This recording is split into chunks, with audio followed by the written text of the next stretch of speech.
He is currently working for his PhD degree with the School of Electrical Engineering at Newcastle University, United Kingdom. His research interests including NOC and reconfigurable computing, VLSI circuit design, and fault tolerance in VLSI. Go ahead. Thank you very much. Thank you for your introduction. In fact, I'm going to present today my colleague and friend work, Nizar Dahir. He couldn't arrive, so I'm a co-author of his paper. He prepared the slides. I tried my best to explain to you.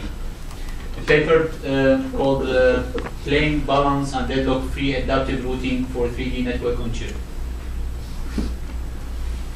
So the outline of the talk, some background, and then motivation and contribution, and then basically what we are going to present. We try to give more detail about it, which is a plane balanced 3D routing, and then some results, and then we'll draw some conclusions. So 3D NOC, basically, I guess we all know what's NOCs here because it's NoCArc. So it's a network on chip, and the 3D basically make it, we call it a 3D network on chip because it's network on chip in each plane, and then you stack them together, so it will become like a 3D network on chip. So die stacking is already like a reality now, a lot of research about it, a lot of implementation. There is still some challenges, but it's become more and more promising, I mean, in industry, in research, academia. Well, what's the advantage? What is the driving for 3D stacking? It's smaller form factor. Definitely you cannot go like you're still in the same plane. I mean, you will end up with very big chip, but if you have dies and you stack them, you will have a smaller form factor. You will have lower latency because when it's a well-known now that, especially with the TSV integration, the dies are very close to each other, so the vertical path are very shorter than compared to the horizontal path. So the latency is less, and also higher throughput. Because, for example, if we take an example, the 2D mesh, and then you're instead of doing, let's say, 100 by 100, 1,000 core, you will do 10 by 10, and then you stack 10. It sounds not very feasible now, but it could be in the future. You can do stack 10 layers. It will be much shorter, the average hop delay. So between the worst case and the average as well, between each cores.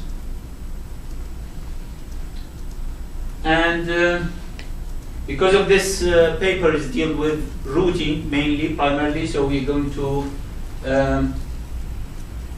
see some definition for deadlock for routing. The routing there, any routing must be deadlock-free. This is well known, well studied, and we believe that in addition to that, it must be, especially for adaptive routing, it must be a balanced, not only adaptive, but balance the traffic over the network.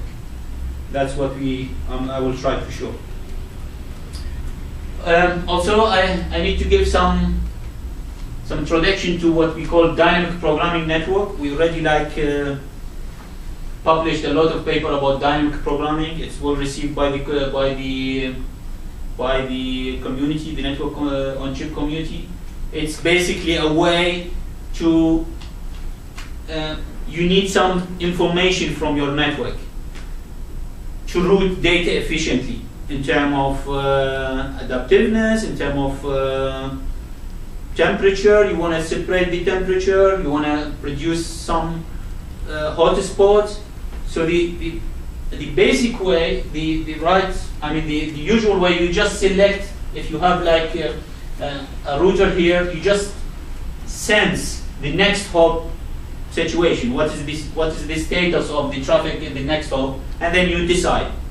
But with the network, with the dynamic programming network, it's possible that you sense the status of the network. So it's a path, the complete path. So if you have a source here, destination here, you will have somehow the vision, what is the best part? Is it this one or this one? Because if it sends only the local information, it could be this one is much busier than this one, and then you select this one, but then here there is really a big hotspot, and you'll end up not a very good position. So the dynamic programming network, it could give you that, let's say, the more general or more information about the path, not only the next hop. Definitely, it's a cost. You need some implementation to implement the dynamic programming network, but it's not the discussion of this paper. We are here. We are trying to basically we use this dynamic programming network to generate very adaptive routines. So we are trying to build on that. We're trying to improve the performance of dynamic programming network to route data in a balanced way. So what's deadlock? Deadlock, it's a serious problem in network on chip and in general network. It could happen by a series of dependency that you have a packet coming from. You will have this situation, for example. It's very simple deadlock that there is nodes and they're trying to communicate the packets, and then they come to situation that there is a dependency. This packet, they want to go this way, but this way is already occupied by a packet, and they want to go this way, and so on. So there is a cycle. It's dead. You need to deal with that. So how does the community deal with that? There's mainly 3 strategies to deal with that. First, it's deadlock detection and recovery. So it's basically you will route your packets freely, and whenever there happen to be a deadlock, you have to have a mechanism to detect that, and then you try to recover from it. This is not the one that we are dealing with here in this paper. There is also a preventation, which is mainly primarily if you have the routing, it's based on circuit switching. We are here dealing with the packet switching, so it's not very on the focus of this paper, but these are the general things. The avoidance is the third one. It's quite popular in network on chip topology. What is avoidance? You basically, at the design time, you put some restriction on your network, so you will guarantee at the runtime there will be no deadlock at all. Obviously, this is, well, you have to sacrifice some performance because you are adding restriction. You cannot route your data very freely, but then the result, you will have no deadlock. How people they implement that? They implement it primarily in 2 ways, using one of the churn models or using virtual channel. Here in this paper we concentrate on the churn model. So I'm going to focus on the churn model. What's the churn model? If we take the abstraction of mesh network or even hypercube network, there is basically between each 4 nodes there is 2 cycles, abstracted cycle of packet can produce clockwise and anti-clockwise cycles. How we can avoid the deadlock? Simply the churn model adaptive routing, the famous paper of Christopher et al., I guess, if I remember well. It says at the design time, you need to break this cycle. How you break this cycle? All you need is just to remove one of these turns.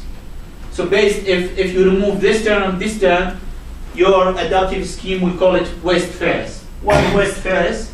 Because basically, always the router know that the packet is going to be routed to the west direction. So if your packet coming from south, there's no way be routed to west because it should be routed first, the west. So this is not allowed. Likewise, if it's coming from the north, it's not allowed to go to west. So we call it west first. Likewise, the north last, you're not allowed to turn to the, if you're coming from the north, you're not allowed to turn here or there because north should be last, and the negative first. It's it's very popular. A lot of paper they adopted this scheme to avoid deadlock. But then later on, after 3-4 years, another paper shows that we deal that when we impose some restriction, we're going to lose some adaptiveness. But then another paper says, okay, these are great, we can avoid deadlock with these, but these are not the best choice. We can do better. Because imagine now you have a big network, and you're going to impose this restriction on each of these cycles. It will cause some not properly, the traffic will not properly balance over the network. The paper, basically, we call it the odd-even paper. It's Chu, the author, his last name. He says we can split it, especially this is applied on mesh network. This is the term model. It could be applied to mesh or any hypercube network. But the new paper, odd-even, it's applied only for mesh. It basically says we can adopt two of these schemes and alternate between them in the even column and odd column. And we end up with, we'll have different restriction on different column. This will make the traffic more balanced on the network. We will have more adaptiveness. Okay, this is great. And in their paper, they show that through the simulation. And also, they give some suggestion how to generalize this to 3D dimension, but they didn't evaluate it. So we thought 3D dimension is now it's very common. A lot of research on it. We need to find way to balance the traffic even more better than this in a 3D dimension, in the third dimension. So the odd-even improve the adaptiveness of the term model for 2D mesh. Is there a way to improve the odd-even, the one that you presented? Well, we think yes. We're going to introduce a new approach for extending 2D mesh partial adaptive routing algorithm to 3D. We call it plane balance of adaptive routing.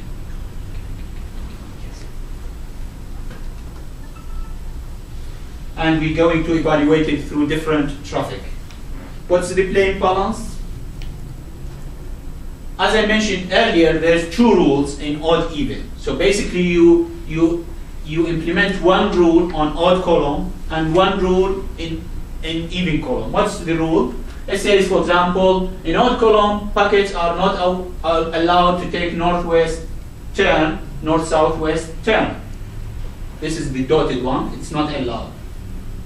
And in the even column, these terms. And when you generalize to third dimension, you need to apply the third rule, which says if you are in even plane, you cannot, if you're coming from up, you're on this layer and you're going up to the next layer, you're not allowed to take any direction. And if you are, while if you're coming from down, you can take any direction.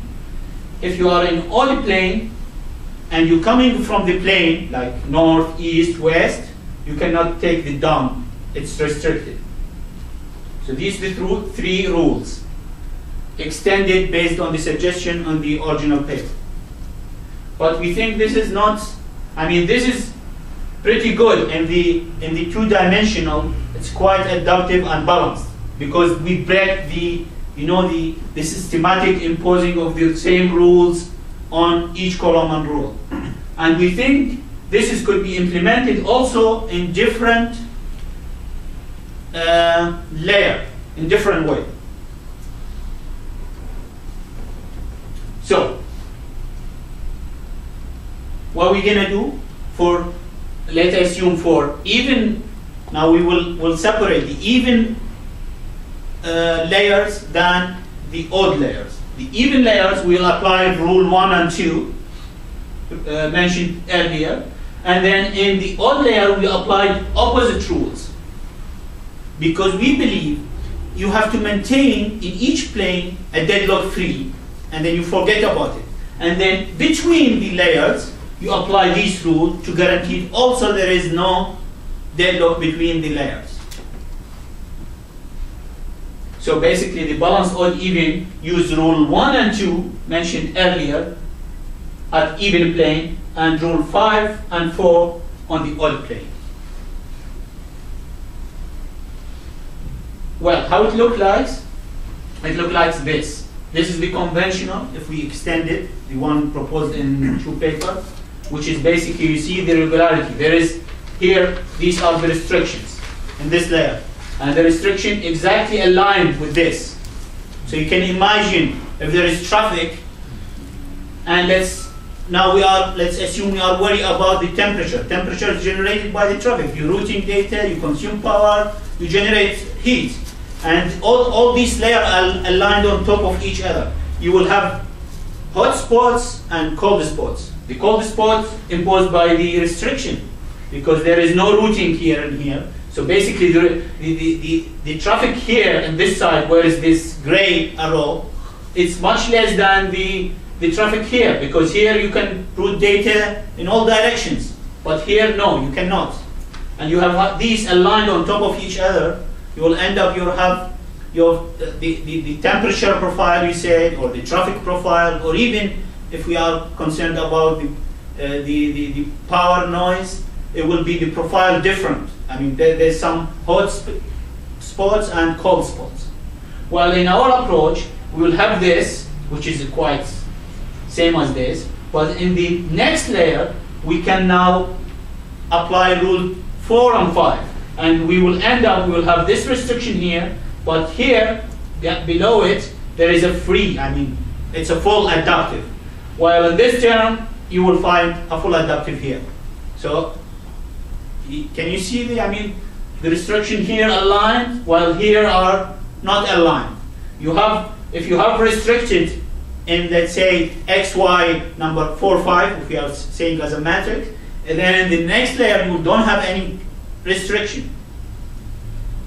So we think this will apply more even adaptiveness and more balanced network, and even we evaluate it simply by computing if you have certain source and destination, let's say dx is the destination, dy is the dx and dy is the let's say the source node is x, y, xs, ys, zs, and destination xd, yd, zd, and then you have these distances, and then you can compute all the alternatives. So if you have the source here and destination here, then you know what is all the alternative all the path that available. And then we found it's really more balanced with this approach. And the simulation result will confirm that. So what's the result? We used cycle accurate network simulator. We basically modify it to implement the 3D and to include all the traffic benchmarker and the routing, the one we proposed and the one proposed by the original paper. So we implemented actually 3. One is already implemented in the simulator, which is the conventional odd even with a buffer level. You sense the information or the traffic only in the next hub, and then the odd even, the conventional, with the DP network. The DP network will give you information about all the path, all the network, not just the next hop. You see it like the next all hops. And then the one we proposed with the DP. Why we implemented with DP, one may ask, why not all of them just with buffer levels? We believe our approach, the one that we presented, even more powerful if you have information about the network, not only the next hub, because it's more like you optimize the path from the source to the destination, not just the next one. The simulation result for different traffic benchmarker. We can see here, for example, the throughputs with the injection rate. In general, if you increase the injection rate, you will have more and more throughput. Until a certain point, you will start having saturation. The network will saturate, and the delay will increase. And then if the delay increase, your network will saturate and degrade the performance a little bit. we'll see if we have odd even with buffer, we're just sensing the next hop, the network will saturate quite early.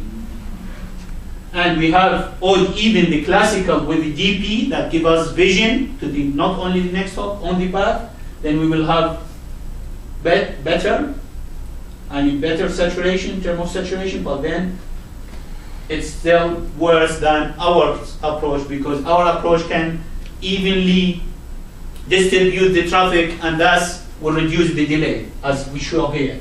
This is the average network delay.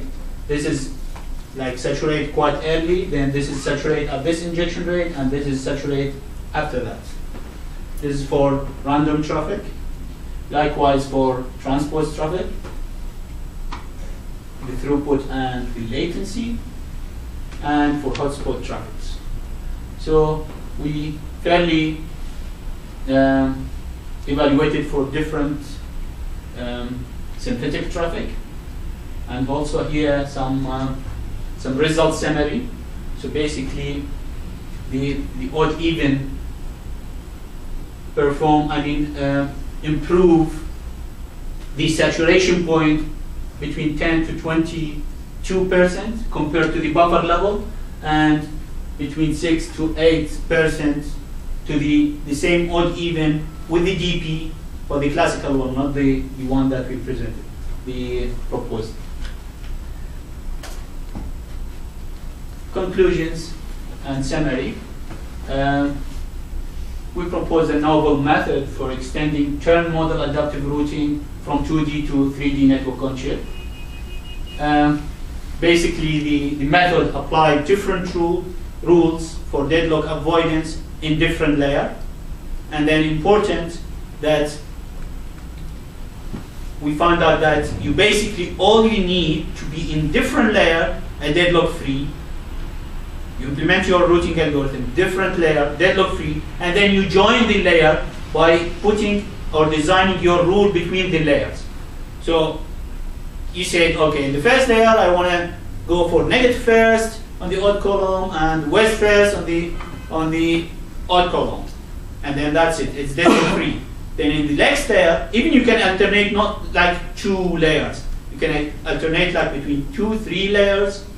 The important that you comply with the rules in the vertical, that you are not in the odd column going from north and entering the plane, or coming from the plane and going to the other layers in the even layers. We think the one we proposed has a higher path diversity, and it's balanced the traffic on all over the network. This is shown in the simulation result and also in the path diversity that we calculated in the closed formula. Thank you very much. Questions? I've got a question about your throughput graphs. About? Your throughput graphs. Random or? Let's go with random traffic. I was wondering for the throughput graph, why after the saturation point, why does the throughput crash like that instead of leveling off? You mean this degradation? Yeah. Why does it seem to fall so much instead of just like leveling off and kind of like a horizontal line-ish? I think it's reasonable to, like, when your network become loaded, saturated, you will degrade the throughput. But I'm not sure if this is, you say this is like not reasonable, should degrade less than this, or what? Okay, I guess I'm not too sure this, but I think that's just to indicate that there's a problem with fairness or something. Sorry? I think that's supposed to indicate a problem with fairness if it doesn't level off, if it starts actually decreasing the performance after your injection rate gets too high. Yeah, because the delay will start increasing. Like instead, like you're sending from one hop to one hop, normally it will cost you like 70 or 50 clock cycle. It will start like cost you 1,000 clock cycle. So basically, what's the throughput? It's the received packets over time. So because you are receiving less and less packets, the throughput start degrading. Yeah, maybe this is a bit like Charlie Molnar's, or there are some kind of laws about pipelines. You know, my feeling is that when you have pipeline structures, you've got either the excess of holes or excess of tokens, and somewhere when it's half full, this is where you reach the maximum. The maximum. So here is in the beginning it's half empty, so your throughput is growing because you give more and more tokens. At some point, if you oversaturated with tokens, you've got less holes there, and so that's the effect of this.